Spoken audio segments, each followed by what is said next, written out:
that would be good because. Well, I got some interesting, if I can remember them, because is it Sarah? That's the Rachel. Sarah was the wife of Abraham. Yeah, the one in here, I can't remember the names right now, but this is the guy that woke up the next morning and realized he married the wrong girl. Well, the weddings were a week long, so he could have not been in very good shape. But they said that, you know, according to the way that I was reading this, I'm thinking, all right, now he's in love with this girl. This is the one he thinks he's getting. He wakes up and he realizes he's got the wrong chick. So he still stays with her. 7 years later, or whatever else, he guarantees to work for this guy and was this great servant and all this other stuff. He ends up marrying the other one anyway. She's still alive. He had kids with both of them. This is about as, you know, this is... Well, each of them had a maid who he took on as concubines and had children by them as well. Party, you know? And I'm thinking, It's economic. jeez. And then the other one, how come Aaron didn't get killed? Well, he did die, but No, I mean killed like the rest of them after they came, when Moses came back and they had made this golden calf, and the Lord was going to kill them all. All, you know, and how come Aaron wasn't part of that group? without having looked at it in detail on that question, my first sense is that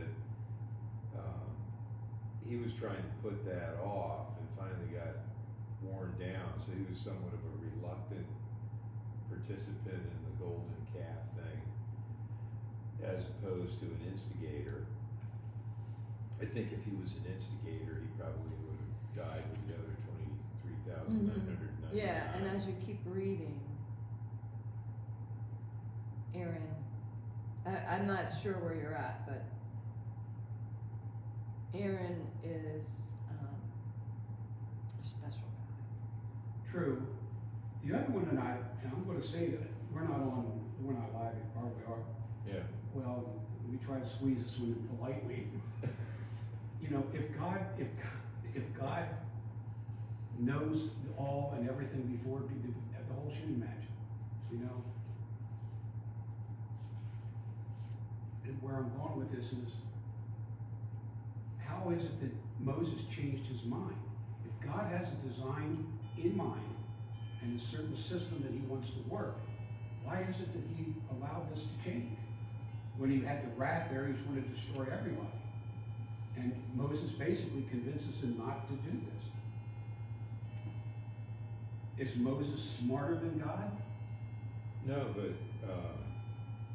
raise an interesting question. Let me do the commercial thing. Hi, everybody. We are live with people in the room, making it more complicated than it normally be. We're doing the Book of God study, and we would, you know, like following the schedule dead on, we would be at the Exile. But because of the COVID shutdown and everything, we're going to spend today going kind of a review to bring us up to snuff. And just field questions that people have, try to help them feel comfortable with what I've been calling the narrative arc of the Hebrew Bible, the Old Testament, as it goes forward. Just a couple of things to review the bidding.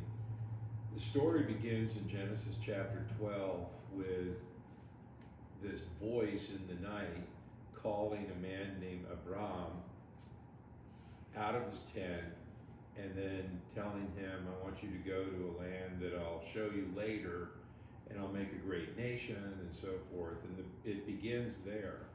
And there's plenty of human history before Abraham.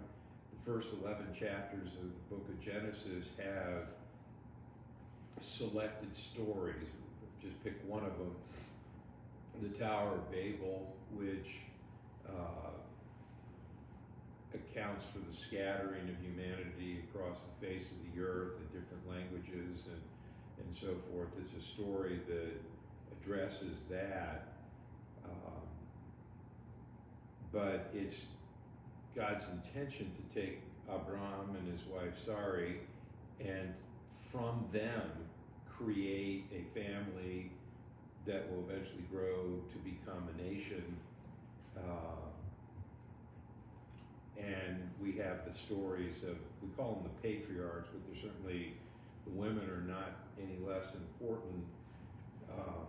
So you have Abraham's story, and then his son Isaac is the heir of the promise that God's made. We don't have a lot on Isaac. He's kind of all the patriarchs, he's kind of there. He doesn't have a lot, but he does. But he has a set of twin boys, Jacob and Esau. Esau's the older one. He's very athletic, a hunter, and so forth. And Jacob's literally a mama's boy and hangs out in the camp and so forth. And the big issue is the birthright. And between twins, they're born at the same time, but one of them's coming out first. And when Jacob was born, he was coming out the tube just behind his brother Esau, and he had him by the heel. So Jacob literally means one who grasps. He eventually tricked his brother to giving up the birthright for, in the King James it says, a mess of porridge, which I always like that phrase. Basically Esau came in from hunting and he was hungry, and Jacob said, I'll give you some food if you give me your birthright. And he goes, yeah, sure. And he takes the bowl and he eats and he wanders off. And that's a real good snapshot of the two of these brothers.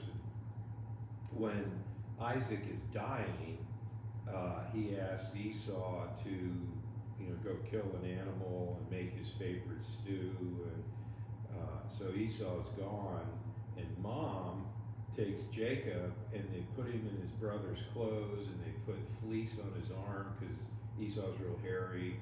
And they take him into this dark tent with a going blind old man, and he keeps going, you smell like Esau, you feel like Esau, but you sound like Jacob. But he ends up blessing the boy in front of him as if he's the firstborn, and that was a highly significant thing. It's a conveying of honor and property and blessing of God and so forth. And he gives him everything.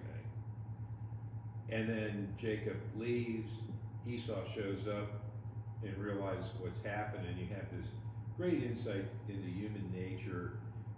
Esau comes out of the tent. He's managed to get Dad to give him some kind of a blessing, and he steps out into the broad daylight, and his brother's standing there, and he says, brother, when we bury Dad, you're next. Brotherly love, Philadelphia. So,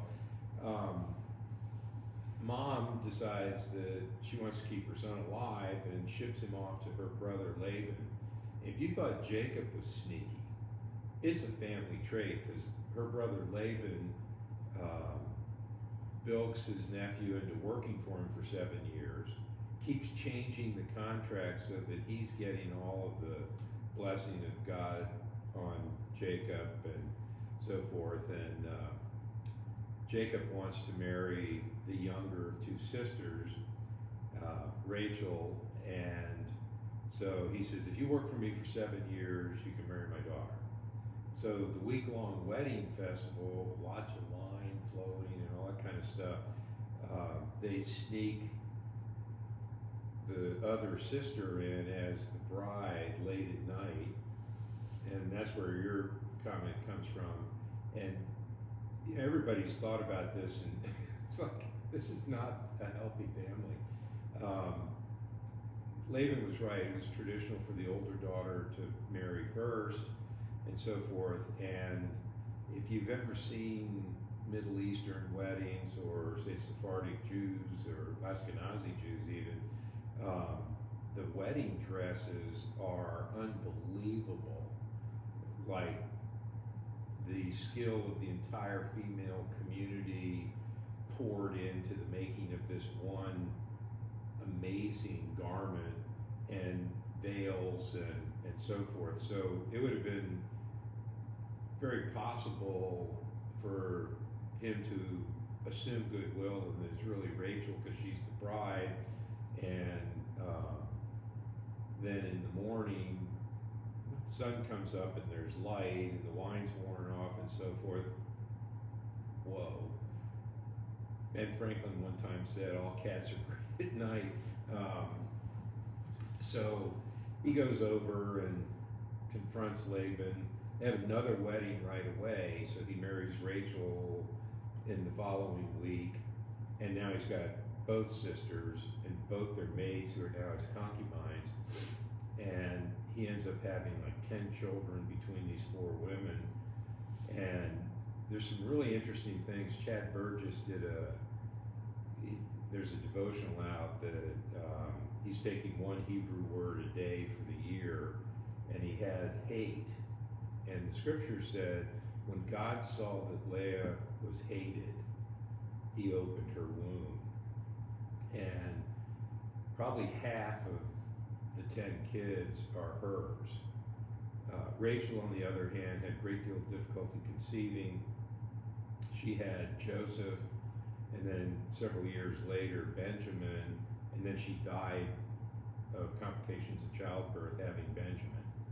So she may have been pretty, may have been his favorite, but she had some real difficulty getting pregnant and delivering. And the other thing about Jacob is he finally goes back to this mass. He goes away from his uncle Laban, goes back into the land that Abraham had settled in around Beersheba and so forth, and what's now Israel. And on the way, he's thinking, I got to get away from Uncle Laban because it's going to be the death of me. But it's not exactly like Esau and I left on good terms.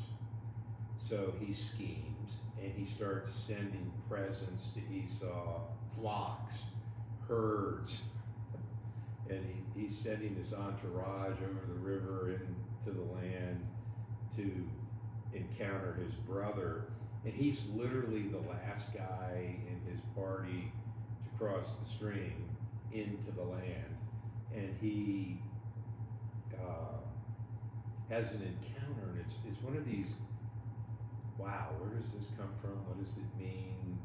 Stories where he gets into a wrestling match with an individual that's initially identified as an angel or a messenger of God, and they wrestle all night long. And then it's like when the sun's coming up, this individual goes, oh, look at the time, gotta go, and he smacks him on the hip, and he's permanently lame for the rest of his life from that injury. And turns out it's not a representative from the heavenly court that he's been wrestling with, but it's God himself that he's wrestling with. And God goes, oh, by the way, you used to be called Jacob, I'm changing your name, you're now Israel, which means he who contends with or fights with or wrestles with God. So that's where the word Israel comes from. And from then on out, all of the kids are, they're his. And he, except for 2 that turn out to be Joseph's. So Jacob just kind of goes on hold in the story, and the story shifts to his son Joseph, whose mom is Rachel. She was clearly Dad's favorite, and so the boy was sort of favored over more than a half dozen older brothers. And he would come up to him, they'd be out working, and like if you're a herdsman in the Middle East, you have a bunch of animals. If you're lucky, you might have a dog. And I don't know, they're not in the Bible, so I don't know where they have or not. But your job is to keep predators from eating the flock, because that's your money. And nowadays on farms, you can lose 25% of your animals to coyotes here in Pennsylvania. And you need to have really good fencing and livestock guardian animals and a human being out there 24/7, and you get to watch the goats or the sheep or whatever eating, pooping, peeing, fornicating, and you're up, and predators come at night. So it's a draining, boring job, and so the shepherds tended to get good at things like playing cheap little instruments like reed flutes, or a rich guy might have a lute, and they would practice with weapons, like spears or just glorified sticks. But in the Middle East, they have lots of rocks. It's a semi-arid desert, and so what they would do is they take a strip of leather, and there'd be a slot. You put your hand through it, hold on to it, goes out for a couple of feet, and then there's a little wider area in the strap, and then a couple more feet of it. Put a rock in that wide area, and you start swinging it over your head like this and letting it go, and you can get a rock the size of your palm going over 100 miles an hour. And when you have all summer with nothing to do but practice with your sling, you got really good at it. And one time I was just archery, and I got to the point where I could routinely put a dozen arrows into the center of the bullseye of the target, out to like 50, 60 feet, the size of a silver dollar. I could hit 12 of them in there every time. And it's just because that's all I did. Drill arrows. And you get good. So Joseph didn't go out with the animals. His older brothers did. And then Dad would send him out to check on him. And he'd come up wearing new threads in an age when people only had one outfit, and you wore it till it fell off of you, and then your mom would make you a new one, or your wife. And he gets new clothes with sleeves, which means tailoring, and the other guys that just have the, like take a garbage bag, tear a hole for your head, one for each of your arms. That was their garment. Rope around your waist. Now you're dressed to kill. So he shows up with a tailor-made coat, which got somehow or the other translated as multicolored, but it really says with sleeves. And so his brothers are sitting there, and you can do this in Colombia, it works. It's like, let's kill him. And they're all, it's like, the 8 of them are like, okay. One of them changed his mind in the middle of the night. No, it's really bad juju to kill your own brother. And so they'd thrown him down into an old broken cistern, and then these Midianite tradesmen were coming by, and they sold him. And Joseph went off into slavery in Egypt, and he starts out as field hand, and the guy that bought him, his name was Potiphar, and he was the steward of the Pharaoh for Pharaoh's personal, like in England, you have all these ships that are Her Majesty's ships. And that's really, it says Her Majesty's ship, really belongs to the government of the United Kingdom. But Elizabeth actually owns property. Like, she's the richest woman in the world.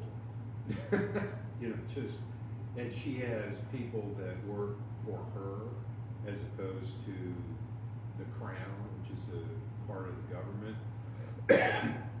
So Potiphar was in charge of Pharaoh's private property, which was pretty substantial. And being a smart guy, he said, this one, everything, he's a hard worker, cooperative, smart. I don't know if he could read or not. But he started, I'm not going to waste time on you picking onions. I'm going to have you in charge of picking onions. And then after a while, he made Joseph his chief guy. He was the steward, Potiphar's steward. And one of the things that somebody pointed, I think it was Billy Graham actually pointed this out, that starting that low on the totem pole, he learned the language and the culture and the system. This is the time when all wealth is directly derived from agriculture, and so he gets all of that, and he's running the affairs of this major estate. And Potiphar's gone, and Mrs. Potiphar thinks he's pretty good looking.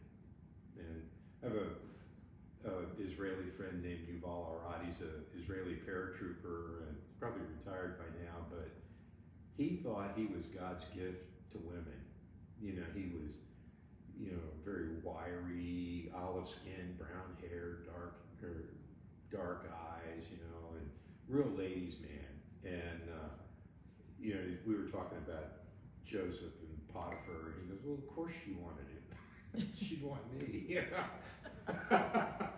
So Joseph's smart enough to realize that "thou shalt not commit adultery" means probably especially with your boss's wife.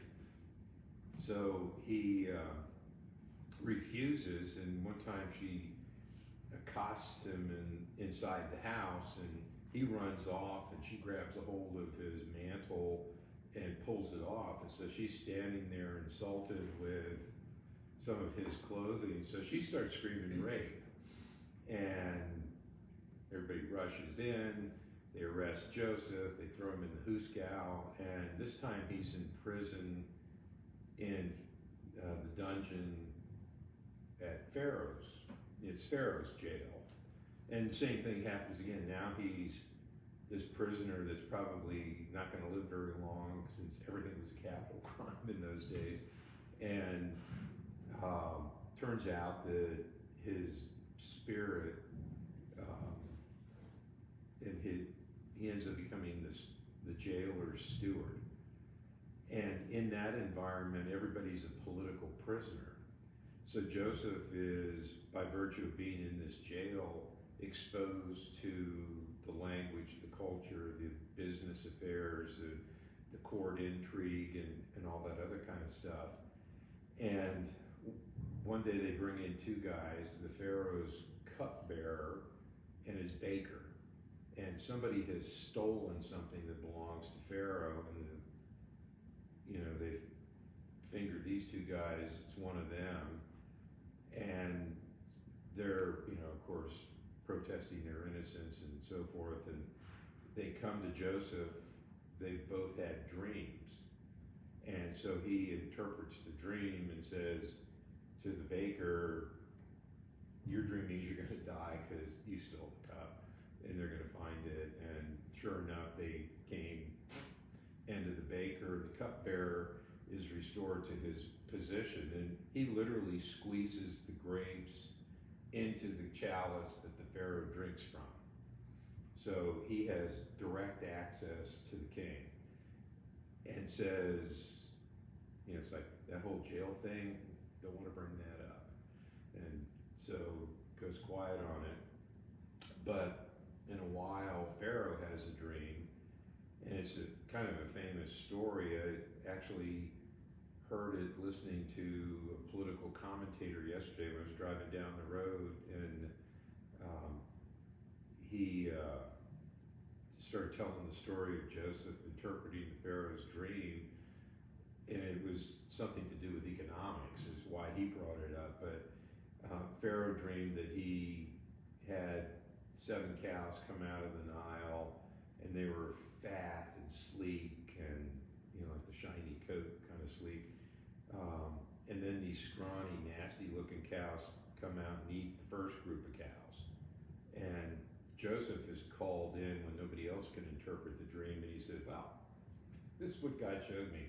You're going to have 7 really good years, and then you're going to have 7 years of famine. And what you need to do is prepare during the 7 good years for the 7 bad years." And so Pharaoh goes, "Yep, you're right. You're in charge of it." And he is made the viceroy, which is kind of like the prime minister under Pharaoh, and he runs the show. So Joseph has gone from a slave in the fields to viceroy of Egypt in probably 20 years. In the Bible, by the way, this is really important, it's like when he was like really low, The scripture says on several occasions, and the Lord was with him. When he's riding high, it doesn't say that. But when he was in the pits, the scriptures make a point of the Lord was with him. So that's Abraham, Isaac, Jacob, Joseph.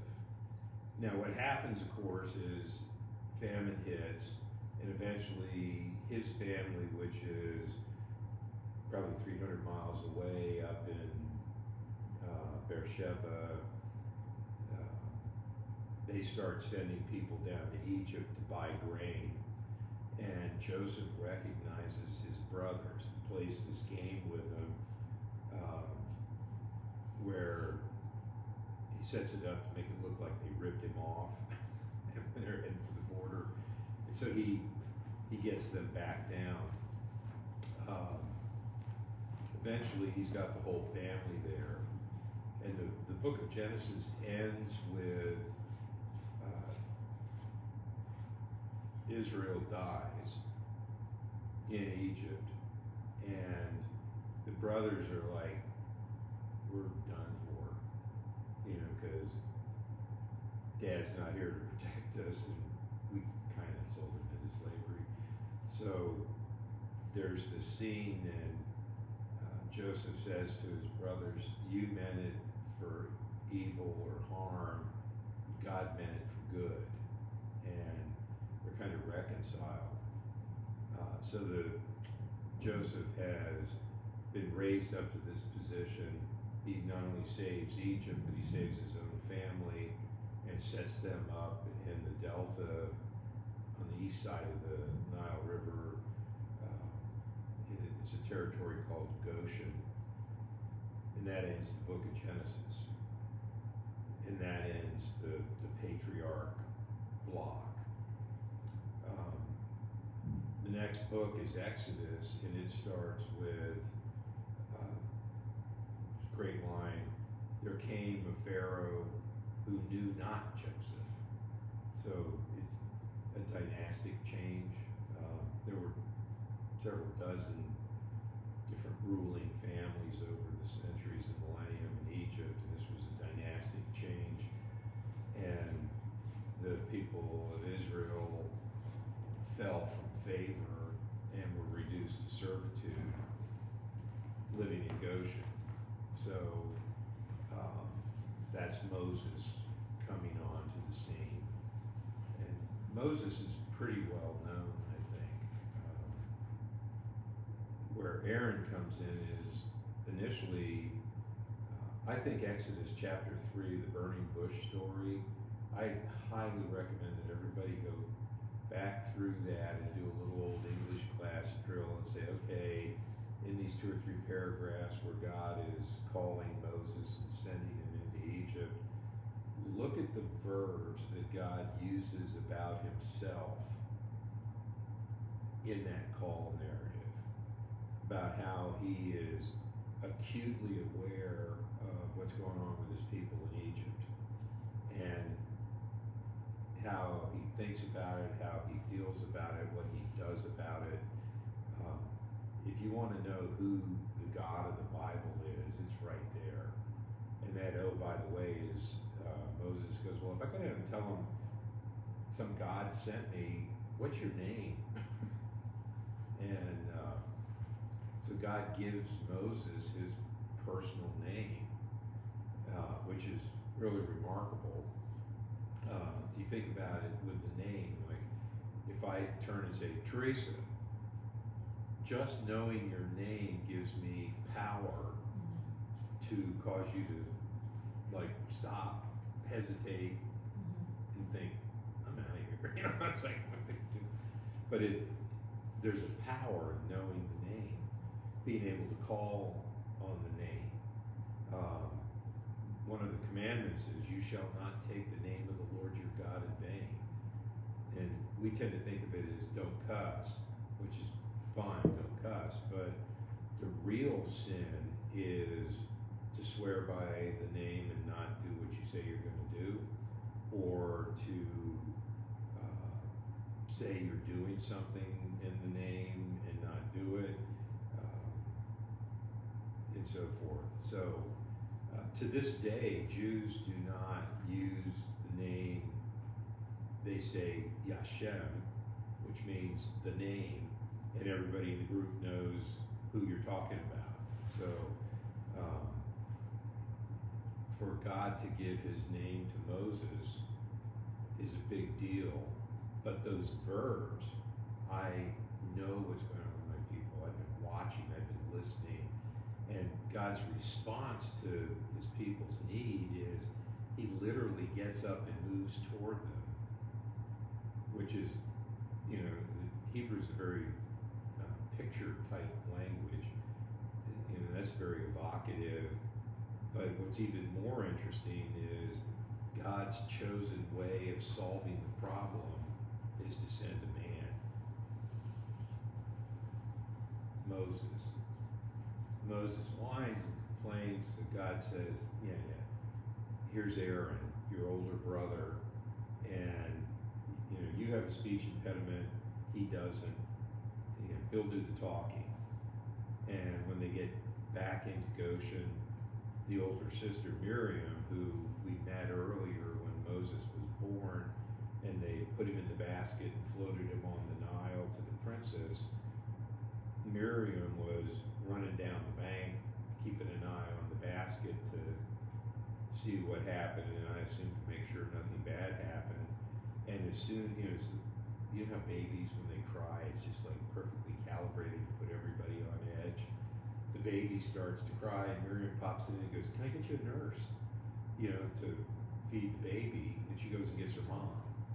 So Moses is, in this way, reared in the court as the adopted son of Pharaoh's daughter, and he gets all of that, and his nursemaid's his mother. So he knows Aaron and Miriam and his family and the community and so forth. So when he comes back out of exile from killing that overseer, he's coming back to a community where he speaks the language, knows the culture, knows people, and so forth. The story of Moses essentially, you know, you were talking about him arguing with God. I've seen it compared to an old married couple fighting all the time. Because there's one time where God said, "That's it, I'm done, I'm killing them all, and I'm going to start over with your offspring." And Moses goes, no, think of the optics. You can't do that. And then a little later, Moses is going to God and goes, "Did I give birth to these people?" It's like, I'm done with them. I want you to kill them all. If you won't kill them, kill me. And they go back and forth like this. So you have the whole story of going through the wilderness. The upshot of it is with the exception of Joshua and Caleb, every Jew, well, they were Israelite, that came out of Egypt died in the wilderness, except for those two. And the thing that was remarkable about them is when they sent spies in to check, do a recon of the land, of the 12, those two men were the ones like, "We can take them, let's do it," and the others are like, "Nah, they're giants in the land," and so forth. So that brings you up to the conquest. So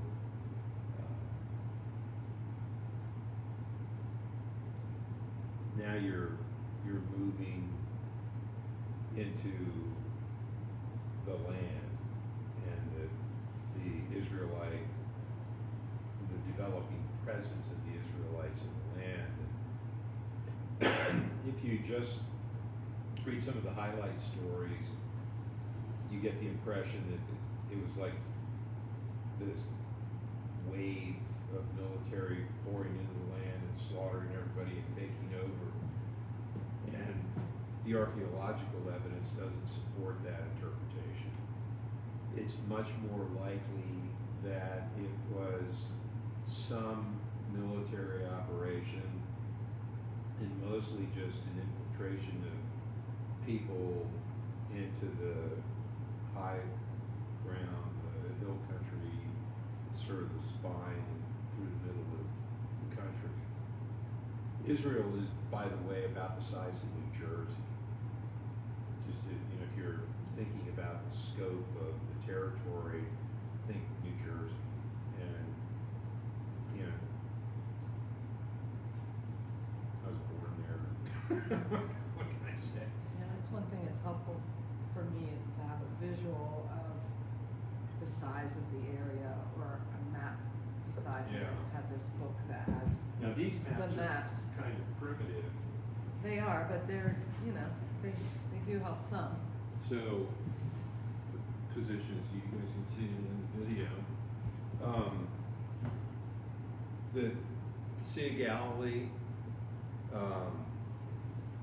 it's like 11 miles from north to south and like 4 or 5 miles. What did I put down?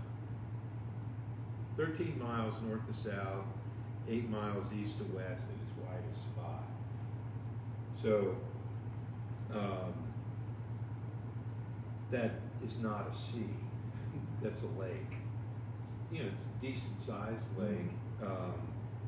And obviously the Jordan River flowing into it, all the water running downhill and then into it. You run down along the Jordan to the Dead Sea, which is the lowest place on the earth, which is really interesting. No water leaves the Dead Sea except by evaporation. So there's lots of salts and minerals, and the water is so thick that you can literally sit in it and read a newspaper. So you're not drinking this water. It's more like a salty paste than water. And when the Israelites came in, they came in and crossed it at Jericho, which is right here. And there was obviously a battle at Jericho, and they infiltrated into the highlands, and they, for their own purposes, divided the land up into tribal areas. So you ended up having people, I don't mean this in any negative way, just as an observation, like we have lots of Hispanics immigrating into the United States now. The whole country's been a story of immigration all along. They're just the current group. But you have, if you're down on the Texas border, very close to Mexico, you're going to have a lot of Mexicans. But around here, there's a lot of Dominicans.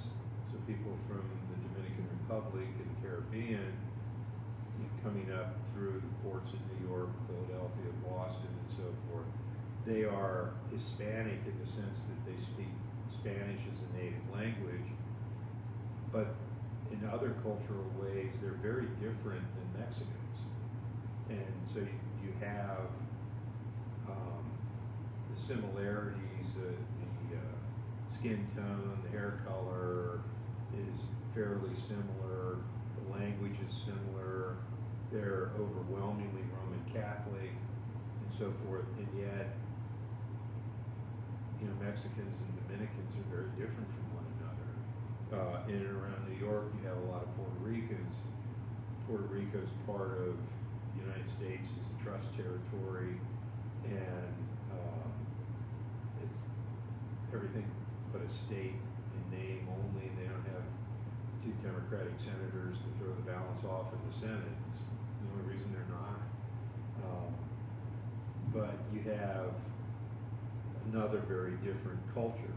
Puerto Ricans are more like Dominicans because they both come out of the Caribbean, and so that island reality, the port reality, but both of them are not Mexican. So if you think about the Israelites going into the Promised Land, they speak the same language, they have the same religion, they look alike, farming, all that kind of stuff, but there's really 12 different groups initially, and what ends up happening is there'll be a crisis of for example, Gideon is one of the judges.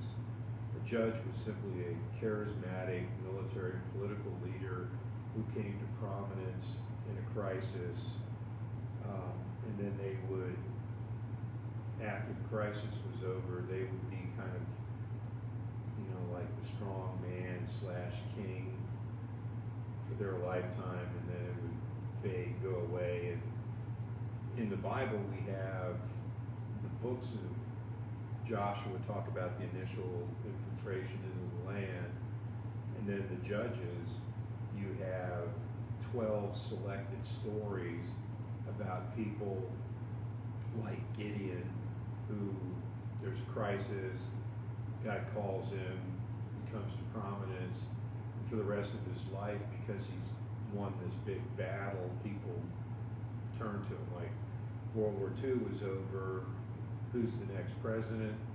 Eisenhower. Why? Because people got used to him being large and in charge, and they liked him. His campaign was, I like Ike. Same thing after the Civil War. You had the assassination, the Johnson thing, but the first post-war president, Ulysses Grant. Same thing. We won the war, we trust him. Revolutionary War, who's the first president? GW, you know, and so same kind of thing with these judges. They would rise to prominence for their lifetime, and then it would go on. Sometimes they're women.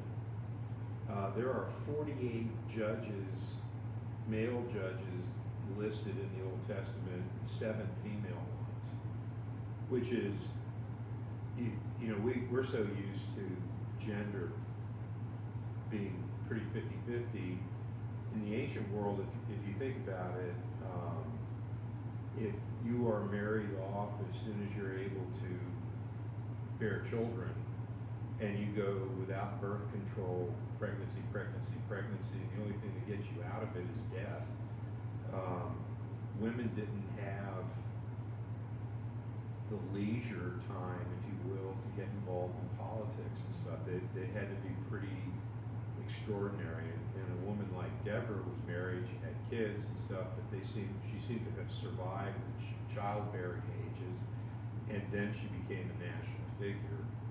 And even then, she tried to get this one Israelite military leader, and he's like, I'll go, but I'll only go if you come along, because you and God are tight, you know. And she goes, you're not going to get the credit. And sure enough, the general of the opposing forces, they beat him on the battlefield. The guy's running for cover, and he comes up on a Israelite camp of somebody that's one of his vassals, and the wife says, come on in here, and she gives him warm milk and a soft bed, and when he goes to sleep, 10 peg and a mallet, and pounds his head to the ground, you know. And she got all the credit, and Deborah. So that went on for a long time, kind of like our colonial period in American history. We don't think of it much anymore, but from the Jamestown settlement and the Mayflower to Continental Congress in Philadelphia in 1776, there's 450 years of European settlement in North America, you know, and formative stuff, you know, like the way the states are formed and the way they communicate with one another, and it all eventually was in 1787 where we had the Continental or the Constitutional Convention, which is the document but it's all of that predecessor stuff that shapes that culture. So that period of the judges is that. You know, the last thing I want to say about the book of Judges is, if you read it, you'll notice that there'll be a story, you know, things get really bad, the judge will rise up, and they'll almost get back to good, but doesn't quite. Then the next one goes down, back, but not quite to the same level before. And it's just steadily going downhill. It's funny you say that, because that's where I am in the book. Okay. I'm behind, like I said, but I have to read it like 3 times. Because Kevin, like, if you have a map in the back of your Bible and stuff, they're that's not what I've all been- in the, we sort of think, okay, Israel. Well, it's the size of New Jersey, and there's 12 different groups, and 2 of them are on this side of the river. So, Yeah. There'll be a crisis here, crisis here, crisis here, but the whole thing is, some nurses told me one time in the intensive care unit that they would have these patients that would be in there for extended periods of time, and nothing that was done to them or for them was working, and they're just getting worse and worse, and the nurses lovingly call that circling the drain. So Israel is circling the drain during the Judges, and they finally, probably took half a century for the idea to form and then come to prominence, but Samuel is the key. His mother's the one who went up to the tabernacle at Shiloh, which is somewhere here in the hill country, and she's crying her heart out before the Lord because she can't get pregnant. This infertility thing is a theme. Whenever you see it, when there's a unusual pregnancy, the child is important. So she's crying out to the Lord to get pregnant. Her husband has another wife who gets pregnant just by, like drinking a cup of water. It's like, oh, I'm pregnant again. And then there's, poor Hannah off to the side with nothing, in a world where a woman's economic survival was her children. There was no Social Security other than I have sons, who will take care of me in my old age. And so this is like life-threatening crisis for this woman. Plus, she goes to a party or goes to the well to get water, and everybody, oh, there's Hannah, she didn't have any kids. Just stigma, that kind of thing. So Eli, the priest, thinks she's drunk and kicks her out. And she's like, I'm not drunk, I'm, pouring my heart out to the Lord. He goes, well, the Lord will give you whatever you want. And sure enough, they go home after the time for worship, and she gets pregnant. And when Samuel, the son, is weaned, which could be anywhere from 2 to 4 years in this culture, she turns him over to the tabernacle, and he's an acolyte. Don't tell that story to our acolytes. He's like, Mom brought me to church and left me. Haley's the last one. But he grows up as an acolyte in the tabernacle and an apprentice to Eli, who is the high priest and somewhat of a judge in terms of, people would come to him, he can settle disputes and so forth. His kids were awful. They stole, people would come with animals to sacrifice, thank offering or whatever, and they were like, we are so tired of roast mutton, and so they take the animal before it was sacrificed, and they, sell it or barbecue it or whatever. They molested the girls. That they were horrible, and Eli knew it, and he talked to him about it, but he never did anything about it. And finally, it's like God is almost infinitely patient, but there's a point in time where he's like, I'm done. And that's when, like if God ever goes, okay, go your own way, not good. It's like, don't go anywhere near that. So Eli reluctantly allows the Ark of the Covenant to be taken from the tabernacle and carried with the army to fight the Philistines, and they get their butt kicked, they lose the battle, and the Philistines capture the Ark. And when Eli finds out about it, he's sitting on a fence and some messenger tells him and he has a stroke and he falls over, breaks his neck, and he's dead. The end of Eli. Samuel is now known throughout the country, association with the tabernacle, all that, and people know that God talks to him. And we have a story the first time that happened. He jumps up and he runs into Eli, and Eli goes, "I didn't call you, go back to bed." Finally, the third time he goes, "I think it's God.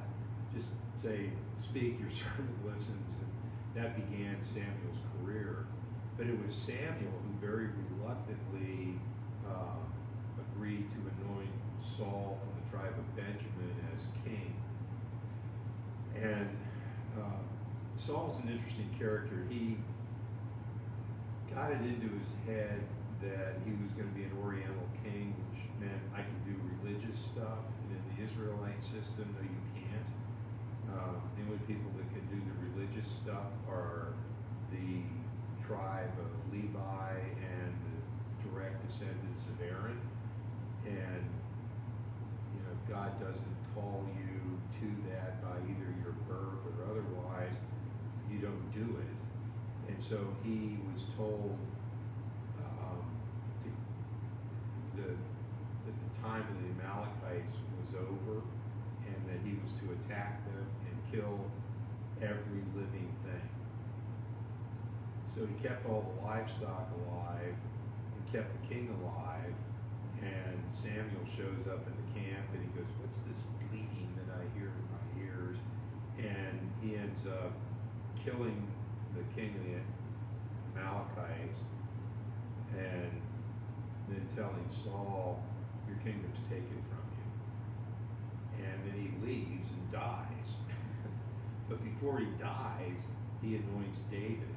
It's a great story. He shows up in Bethlehem to worship and invites Jesse and his family to join him in the worship service.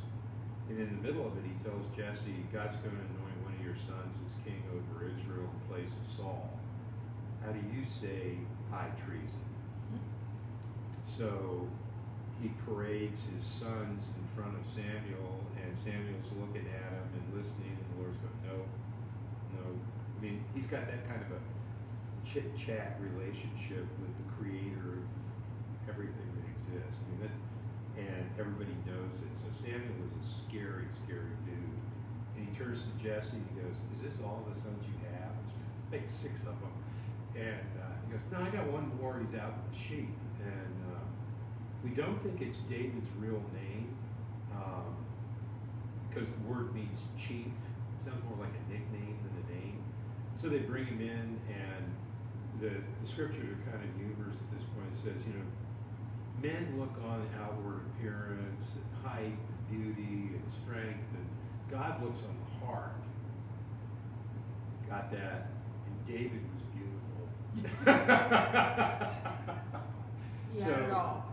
Yeah, he really did. So David gets anointed, and then the story goes, he goes up taking some bread and cheese and stuff to his older brothers who are with the army fighting the Philistines outside of Gath.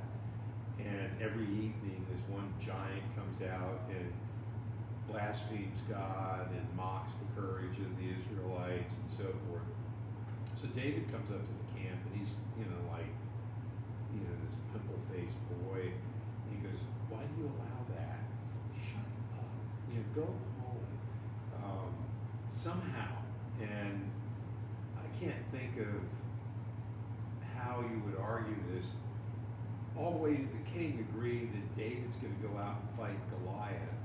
And they even try to put Saul's armor on him. And of course, Saul is a great big man and David's a boy. And it doesn't fit, and he's not used to using it and so forth.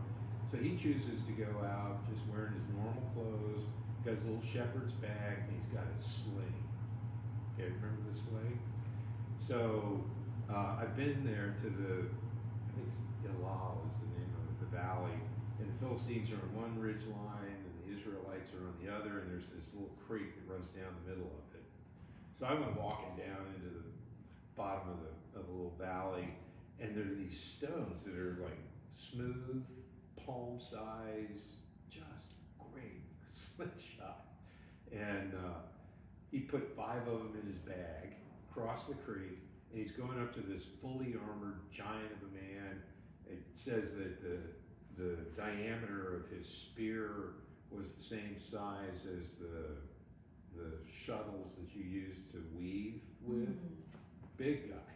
So, of course, he's insulted that this boy's coming at him, and David gets it going. And nails him like right between the eyes, and the guy goes over. David runs up, cuts his head off. There's a great picture of it on the flag of Virginia, with David standing there with a sword in one hand and Goliath's head in the other, and the state motto is Sic Semper Tyrannis, may it always be so to tyrants. And so the Philistines are like, let's get out of here. And that's our champion, and so they boogie. The Israelites win that engagement, and David is kept with Saul's entourage at the court. And he comes to manhood in that circle, so he's trained as a warrior there, and because of his ability to play the lyre, and Saul's, he's got some kind of mental health thing going, and David singing and playing calms him down, so he's in really tight with the king. Saul's surrounded himself with the heroes, and it got to the point where they go out in the spring for the military campaign through the summer. When they come back in, it'd be a big festival, and all of the girls are crowding in on the army when they're coming back in, singing. Saul has killed his thousands, but David's killed his tens of thousands. And Saul is jealous.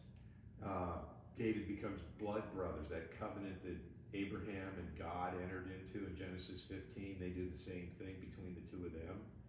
He marries Jonathan's sister, Micah, so he's now the son-in-law of the king and blood brothers with the crown prince and one of the champion leaders of the army and the heartthrob of all the girls and so forth. And one day Saul goes with his javelin, and it goes between David's skin and his shirt and pins him to the wall. It was that close. And so he decides, and this is really interesting, I just thought of this last week, he's going to go to a religious service at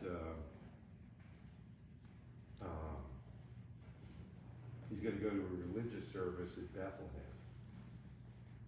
Saul would have known about how he was consecrated, and so David is now in exile and spends a number of years running from Saul. Saul and Jonathan were killed in battle at Mount Gilboa up here in the north. It's interesting, it says that David cursed the mountain, and if you go there, they've planted trees everywhere, nothing will grow on Mount Gilboa. So he eventually, after Saul's death, David becomes the king in Judah for 11 years. So here's Jericho, here's Jerusalem, this area down is Judah. And he becomes king, and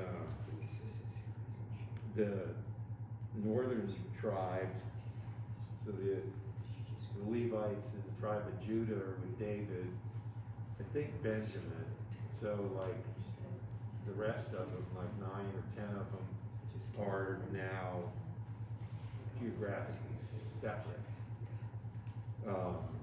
It's after, David ends up being invited to become king of the north. Sounds like Game of Thrones. He passes the kingship to his son Solomon, who rules for 40 years over all of it. And then when Solomon dies, they want to put Solomon's son named Rehoboam on the throne over all of it, but he's an idiot, and the 10 northern tribes go their own way. So the kingdom's divided again. It would be like in the US system if, George Washington was president under the Constitution, and then, who's next, Adams? And then Jefferson, and then if it all fell apart and they went back to the Articles of Confederation, then something like that. So that ends the United Kingdom period.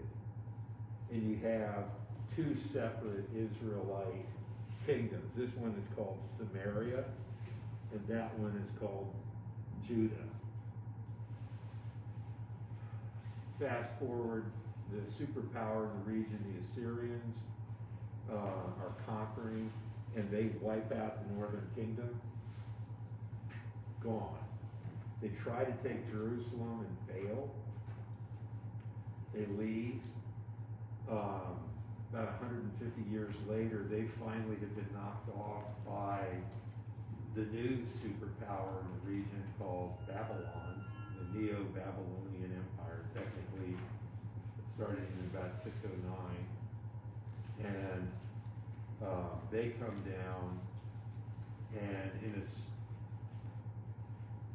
this great battle between Babylon, the rump of Assyria, and Egypt, and the Babylonians win, and the Israelites are then put underneath the military and political control of Babylon and forced to pay tribute. So like huge amounts of money, you pay protection, that's what we do it. They did that for a little bit. Things looked shaky back in Babylon, so they refused to pay. Things straightened out in Babylon, and they came down and carried off some of the people of Israel. That happened a couple of times. And finally, Babylonians, their king was Nebuchadnezzar. He's like, had enough. And he wipes out Jerusalem. He takes King Zedekiah and he kills all of his children in front of him and then burns his eyes out and chains him naked to a pillar in his dining room back in Babylon, and carries the aristocracy, the priests, skilled labor, people that can make money for him and so forth. They're all carried to Babylon in exile, and just like farm worker level kind of people are left, and that looks like the end. One of the prophets by the name of Jeremiah, speaking for God, said this will go for 70 years. And Jeremiah got carried off back into Egypt to Goshen, and he was either assassinated or died in Egypt. There was a priest that was carried off to Babylon named Ezekiel, who was a major player in that faith community and kept the religion going. The question would be, what happened and why? And the answer from the priests and so forth was the people of Israel broke faith with God. They worshipped anything that moved among the Canaanites and so forth. They did not keep the covenant. They did not keep the law of Moses. And they got outside of God's protection, and they got slammed. And that's why they're in exile. That 70-year thing turned out to be really a word from God. Because during that 70 years, in what's now modern-day Iran, a small kingdom called Persia started knocking off its neighbors and making itself bigger and more powerful.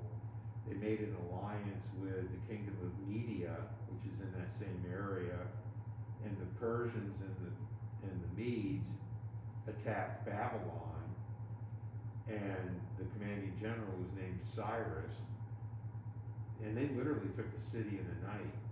I don't think there was an arrow of fire. It was just, the Babylonians just completely disintegrated. And Cyrus is now sitting there in charge of this empire and is very aware of these groups of exiles. The Jews were just one group. And so he said to all these exiles, y'all can go home and I'll pay for it. And they, among the Israelites, a small fragment of the group that was in Babylon took him up on it. And they, in stages, moved back to Judah and Jerusalem, and they rebuilt the walls of the city, and then they got the temple, they built a temple, got it up and running, and that becomes the Jews in the land of Israel that when we get to the New Testament period, that's the group, this post-exilic group. There was a king named Zerubbabel, who was a descendant of David, and he disappeared. I think the Persians were like, we really don't want a king there. And so the high priest became the ruler of the society, and they, from the low 500s to about 333, the Persians were in charge. Then Alexander the Great comes in 333. And then in 165, there's a group of priests from a family called the Hasmoneans that lead a revolt and create a independent Jewish state for about 100 years. And then the Romans come in. And that sets the stage for Jesus. But that exile to Babylon, I think, is easily as big a deal as Egypt. Doesn't have the supernatural pyrotechnics that you got with plagues and the sea and so forth, but some of the things you look at, like the Assyrians carrying off into exile the northern tribes. Like right now, the Israelis are in the process of reintegrating a group of Jews from Afghanistan back into Israel, who are the descendants of the 10 northern tribes that were carried off by the Assyrians 3,500 years ago. And they, in their little culture, there's like a pseudo crypto Hebrew. They have their own little religion that includes a Passover celebration and genetic testing. They're Jews, and they've been there for 3,500 years. It's like they came from the Assyrians, carrying them off in 721 BC. So there's prophecies about God calling his children back from all over the world, and that kind of fits. Anyway, that's as far as we're going to get today. The whole point of this book is to make that very complicated story more like a novel, easier to keep in the head, so that when you hear stories like, Ezekiel and his prophecies, you'll be able to say, oh, Ezekiel was in Babylon, so I know how that part of the story works, and that'll help to understand what you're reading in Ezekiel. And this whole story, it really all comes together with Jesus. And with him, it's a complete story where all these threads are brought together. and this new thing is launched, and without him, it's just like an abrupt, very unsatisfying, you know, from a literary perspective and a spiritual perspective, and it's quite a book. It is.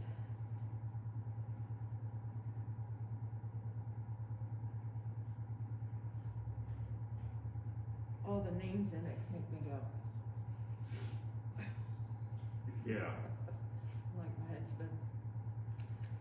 Well, I mean, just, you know, it's like, we don't speak Hebrew, and Hebrew is still a living language. Like Latin died and is fixed. You know, so if you study Latin, you're going to get, you know, a very specific Latin, doesn't go much past Constantine, because nobody speaks it other than at the Vatican. There's a dialect of Romish or something that's mostly Latin, but it's no longer a world language. Hebrew, like, died out, and they spoke Aramaic, but they would read their text in Hebrew. So, like, when Paul got arrested in the temple, he quieted the crowd by speaking to them in Hebrew. And they were like, whoa, does this guy know the sacred language? And, you know, like nowadays, not so much anymore, but when I was growing up and they switched from Latin to English, some of my Catholic friends who were going to Mass regularly and so forth, they could follow the Mass in Latin, and